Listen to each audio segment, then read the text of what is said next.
Hello student, कैसे हैं आप सब। आशा करता हूँ आप सब बढ़िया होंगे और एकदम मस्त होंगे। तो आज मैं काइनेटिक साल्ट इफेक्ट एक जो क्वेश्चंस है वो 2007, 2013, 2017, 2014 और 13 के अंदर पूछा गया है, वो आपको मैं बताने वाला हूँ। और वीडियो पूरा देखना और अपने जो नोट्स है वो भी मैं इसी के अंदर दिखाऊंगा। तो जिसको भी चाहिए तो वो हमें संपर्क करें। तो आज इस टॉपिक को पूरा अच्छी तरीके से पढ़ के जाना है। काइनेटिक साल्ट इफेक्ट जो एग्जाम में 100% आएगा, अच्छी तरीके से आपको करके जाना है। और जो मैंने बताया वैसे आपको एग्जाम में करके आना है, तो कोई नंबर वगैरह कुछ भी नहीं कटेगा। और कुछ भी प्रॉब्लम है तो हमें संपर्क करें, नंबर है अपने 90 97 17 15 45। तो चलिए आपको मैं काइनेटिक साल्ट इफेक्ट का जो क्वेश्चन है वो करवा देता हूँ, आ जाइए। ये है अपने नोट्स, आपको नजर आ रहा होगा। तो 2007, 2013, 2017, 14, 13 लगातार पूछा गया है। हर यूनिवर्सिटी के अंदर ये क्वेश्चन है जो आता है। तो होता क्या है काइनेटिक साल्ट इफेक्ट, इसको अपन देखने वाले हैं। ठीक है, तो क्या है, किसी विलियन, विलियन जानते हो ना, विले और विलायक दोनों से मिलकर बनता है, ये सब जानते हैं। तो किसी विलियन में विभिन्न सामर्थ्य उनकी यानी अलग अलग प्रकार की जो स्ट्रेंथ है वो कई आयनों पर क्या रहती है, डिपेंड रहती है। यानी कई आयन उसके अंदर मौजूद होते हैं। जैसे कौन कौन से आयन होते हैं उनकी बात करें तो अपने धनायन हो गया और ऋणायन हो गया, तो उन्हीं को अपन बोलेंगे। और क्या होता है कि ये रिएक्शन में भाग लेते हैं, कोई भी अभिक्रिया होती है उसमें ये भाग लेते हैं आयन, एक तो प्लस और माइनस। ठीक है, उसके बाद में इलेक्ट्रोलाइट द्वारा उत्पन्न होते हैं कि भाई ये जो आयन होते हैं ये किन के द्वारा हुआ, तो विघटन होता है इलेक्ट्रोलाइट, तो इसके द्वारा ही आयन है जो मौजूद होते हैं। ठीक है, तो याद रखना ये किसके द्वारा होते हैं, इलेक्ट्रोलाइट के द्वारा। क्लियर है। आगे देखो, ये रिएक्शन को प्रभावित करते हैं, यानी जो उत्पन्न तो हो गए, जो अभिक्रिया हो रही है उसको प्रभावित करते हैं ये, और इसी का नाम दिया गया साल्ट आउट इफेक्ट या साल्ट इफेक्ट। तो बस ध्यान रखना कि कोई विलियन है जिसके अंदर आप जैसे NaCl है, तो NaCl नमक होता है अपना, वो उसमें एक तो सोडियम आयन होता है और एक अपना Cl यानी क्लोरीन आयन हो जाता है। तो यहाँ पे ये क्या कर रही है, जो रिएक्शन हो रही है उसको प्रभावित करते हैं। ठीक है, तो इसी को, इस इफेक्ट को ही साल्ट इफेक्ट बोला गया है। और ये मैंने पूछा आपसे कि भाई ये किससे उत्पन्न हुआ, तो आप बोलेंगे सर ये इलेक्ट्रोलाइट के द्वारा ही उत्पन्न होते हैं। तो ये तो होता है अपना साल्ट इफेक्ट। अब अपन देखते हैं कि ये कितने प्रकार के होते हैं। तो दोस्तों ये जो होते हैं दो टाइप के होते हैं। पहला जो है अपना प्राइमरी साल्ट इफेक्ट जो 2014 में पूछा गया था। दूसरा था सेकेंडरी साल्ट इफेक्ट जो 2011 में पूछा जाता है। तो इस तरह से यहाँ पे ये अपन ने जाना है। बोलो समझ में आ गई होगी इतनी बात। ठीक है, अब अपन पढ़ने वाले हैं प्राइमरी साल्ट इफेक्ट क्या होता है देखेंगे। अब देखो ये क्या होता है, ये रेट कांस्टेंट पर आयनिक स्ट्रेंथ को प्रभावित करता है। यानी जो अपनी वेग नियतांक होता है, ठीक है, दर नियतांक बोलते हैं, तो उसको जो आयनिक स्ट्रेंथ होती है यानी उसकी जो आयनिक जो सामर्थ्य है उसको ये प्रभावित करता है प्राइमरी साल्ट इफेक्ट। ठीक है, और इसको अपन ने इसने मतलब ये किसने दिया था, तो याद रखना ये जो है ब्रोंटेट ने लागू किया था, ये ब्रोंटेट। तो याद रखियो किसने दिया था, ब्रोंटेट ने ये लागू किया था। और बेजेरम ने इसे संशोधित किया था, यानी देने वाला था ब्रोंटेट, और यहाँ पे जो संशोधित है यानी उसके अंदर कुछ सुधार किया था वो थे बेजेरम। ठीक है, तो ये अपनी प्राइमरी साल्ट इफेक्ट की बात हो गई है। अब आगे देखो क्या बता रहा है, इसके अकॉर्डिंग अगर बात की जाए तो रिएक्शन में जो भी भाग लेंगे सक्रिय यानी एक्टिव जो आयन है वो आपस में मिलकर एक कॉम्प्लेक्स का निर्माण करेंगे जिसको अपन बोलेंगे एक्टिवेटेड कॉम्प्लेक्स। याद रखना कि इन सिद्धांत के अकॉर्डिंग अपन देखें तो कोई रिएक्शन हो रही है उसमें भाग ले रहे हैं, तो जो सक्रिय आयन है, जो एक्टिव आयन है, वो आपस में क्या होंगे, मिलेंगे और एक किसका निर्माण कर लेंगे, एक एक्टिवेटेड कॉम्प्लेक्स का निर्माण कर लेंगे। ठीक है, और जो अपन क्या करेंगे, डीएक्टिवेटेड कॉम्प्लेक्स के संपर्क में रहते हैं। और यानी ये निर्माण तो कर लिया और रह रहे हैं किसके संपर्क में, जो डीएक्टिव हो। ठीक है, जैसे यानी अपन बात करें कि ये ए है अपना और ये है बी। ठीक है, उसके ऊपर मान लें जेड ए चार्ज है और इसके ऊपर जेड बी है।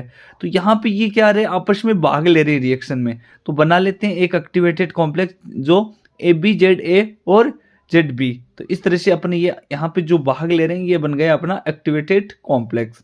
ओके, अब देखो यहाँ पे एक्टिवेटेड कॉम्प्लेक्स है वो यहाँ पे किस में चेंज हो जाता है, लास्ट एंड में यानी प्रोडक्ट के अंदर चेंज। और ये जो होते हैं अपना ये रेट कांस्टेंट होते हैं K1 K2।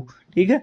अब देखो स्टूडेंट यहाँ पे ये जो जेड है ये क्या है, तो यहाँ पे लिखा गया है कि जो जेड है वो सक्रिय आयन है, ए की आयनिक स्ट्रेंथ को बताता है, और जेड बी किसको बताता है, सक्रिय आयन बी की आयनिक स्ट्रेंथ को बताता है। तो इस तरह से आपको यहाँ पे एग्जाम के अंदर लिख के आने हैं। बोलो ये काइनेटिक साल्ट इफेक्ट आपको अच्छी तरीके से समझ में आया या नहीं, मेरे को जरूर कमेंट में बताएंगे आप लोग। अब चलते हैं अपन नेक्स्ट पेज की ओर।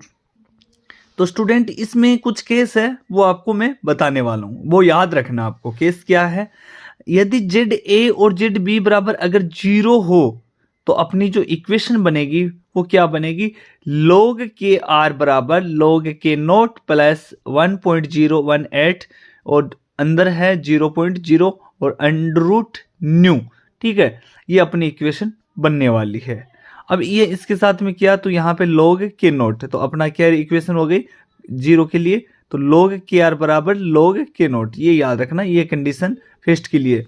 और एग्जाम्पल की बात करें तो यहाँ पे देखो CH2I और COOH और यहाँ पे CNS, और ये किस में बदल गया है, दोनों अभिक्रिया करके ये प्रोडक्ट में बदल गया है। तो माना कि यहाँ पे इसके ऊपर जो चार्ज दे रखा है वो 0 है इसके ऊपर, और इसके ऊपर जो चार्ज है वो -1, तो इसको मल्टीप्लाई करेंगे तो वैल्यू कितनी निकल के आ रही है, 0 आ रही है।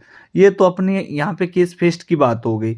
अब केस सेकंड की अगर अपन बात करें तो यदि जेड ए व जेड बी पॉजिटिव है तो क्या होगा, तो log के आर बराबर जो वैल्यू आएगी वो अपनी ये आएगी कि log के नॉट प्लस 1.018 जेड ए और जेड बी, और यहाँ पे क्या है अपना ये वैल्यू। ठीक है, तो यहाँ पे अंडर रूट न्यू, तो यहाँ पे देखो कि यहाँ पे माइनस का है और यहाँ पे भी माइनस का है, तो यहाँ पे इसके ऊपर जो चार्ज है वो -1 है, इसके ऊपर भी माइनस का चार्ज है, तब जाके प्रोडक्ट में बदल रहा है ये। तो -1 इंटू -1, तो माइनस माइनस क्या हो जाता है प्लस, तो 1 को 1 से गुणा करोगे तो 1 ही आएगा। ये तो सेकंड केस की हो गई। अब केस थर्ड की बात करें अपन कि जेड और जेड बी नेगेटिव हो तब क्या होगा, तो log के आर बराबर log के नोट -1018 जेड ए और Z B under root new.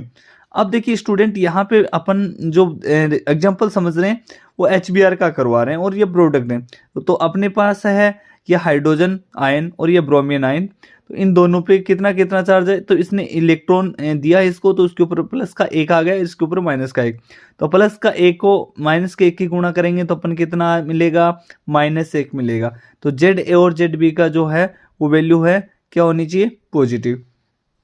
Sorry, ये तो ग्राफ के अंदर, तो यहाँ पे -1 आ गया, ये थर्ड जो कंडीशन है वो बता दी। अब इनका जो ग्राफ बनाना होता है वो कैसे बनाएंगे अपन, तो 3 वैल्यू अपने को बताई गई, एक तो पॉजिटिव वाली, एक बराबर वाली, एक नेगेटिव वाली। तो जो पॉजिटिव एकदम एकदम 0 है, एकदम इक्विलिब्रियम है, तो जो 0, और अगर पॉजिटिव जा रही है तो वो कुछ ऐसा बनाएगा प्रोडक्ट, और जो नेगेटिव जा रही है वो कुछ ऐसा बनाएगा। तो इनके बीच में अपन ग्राफ है इस तरह से बता सकते हैं। अर्थात रेट ऑफ रिएक्शन वो आयनिक सामर्थ्य की क्या मानी गई है, समानुपाती मानी गई है। तो यहाँ पे ये क्वेश्चन अपना कंप्लीट हो जाता है काइनेटिक साल्ट इफेक्ट का। तो कैसा लगा जरूर बताना मेरे को। यहाँ पे प्राइमरी जो काइनेटिक साल्ट इफेक्ट, अगर आप सेकेंडरी साल्ट इफेक्ट का वीडियो चाहते हैं तो मेरे को कमेंट सेक्शन में जरूर बताएं, तो अपन सेकेंडरी साल्ट इफेक्ट का भी वीडियो बना देंगे आपके लिए। ये आपका कमेंट करके बताओगे तभी हम ये वीडियो बना पाएंगे सेकेंडरी साल्ट इफेक्ट का। तो अच्छा लगा तो लाइक करें, शेयर करें, कमेंट जरूर करके बताएं, और नोट्स लेने के लिए हमें संपर्क करें। ये जो स्क्रीन पे नजर आ रहे हैं नंबर 90 57 70 15 45। धन्यवाद।